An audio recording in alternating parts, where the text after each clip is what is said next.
আসসালামু আলাইকুম ওয়া রাহমাতুল্লাহি ওয়া বারাকাতুহু। সংক্ষিপ্তভাবে হযরত আবু হুরায়রা রাদিয়াল্লাহু তাআলা আনহুর জীবনী জান। অধিক হাদিস বর্ণনাকারী সাহাবীগণের মধ্য থেকে হযরত আবু হুরায়রা রাদিয়াল্লাহু তাআলা আনহু ছিলেন অন্যতম। তিনি ইসলাম পূর্ব যুগে দক্ষিণ আরবের আজদ বা দাউস কৃতের জন্মগ্রহণ করেছেন।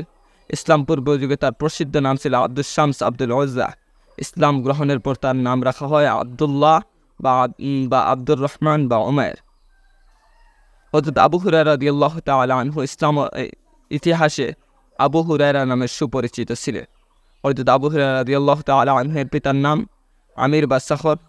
হযরত আবু হুরায়রা রাদিয়াল্লাহু তাআলা আনহুর মাতার নাম মাইমুনা। হযরত আবু হুরায়রা রাদিয়াল্লাহু তাআলা আনহু 626 খ্রিস্টাব্দে হিজরির 7ম সনে খায়বার যুদ্ধের সময় মদিনায় ইসলাম গ্রহণ করেন। ইসলাম গ্রহণের পর থেকে রাসূলুল্লাহ সাল্লাল্লাহু আলাইহি সাল্লামের ইন্তেকাল পর্যন্ত রাসূলুল্লাহ সাল্লাল্লাহু আলাইহি সাল্লামের সুহবতে ছিলেন। হযরত আবু হুরায়রা রাদিয়াল্লাহু তাআলা আনহু অন্যান্য সাহাবীদের থেকে অধিক হাদিস বর্ণনা করেছে।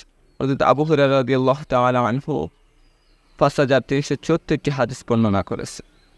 হযরত আবু হুরায়রা রাদিয়াল্লাহু তাআলা আনহুকে একবার হযরত ওমর রাদিয়াল্লাহু তাআলা আনহু, হযরত আলী রাদিয়াল্লাহু তাআলা আনহু বাহরাইনের প্রশাসক বা ওয়ালি নিযুক্ত করেছে। হযরত আবু হুরায়রা রাদিয়াল্লাহু তাআলা আনহু 57 বা 59 হিজরি সনে 78 বছর বয়সে মদিনায় ইন্তেকাল করেন। তাকে জান্নাতুল বাকিতে দাফন করা হয়। আসসালামু আলাইকুম ওয়া রাহমাতুল্লাহি ওয়া বারাকাতুহু।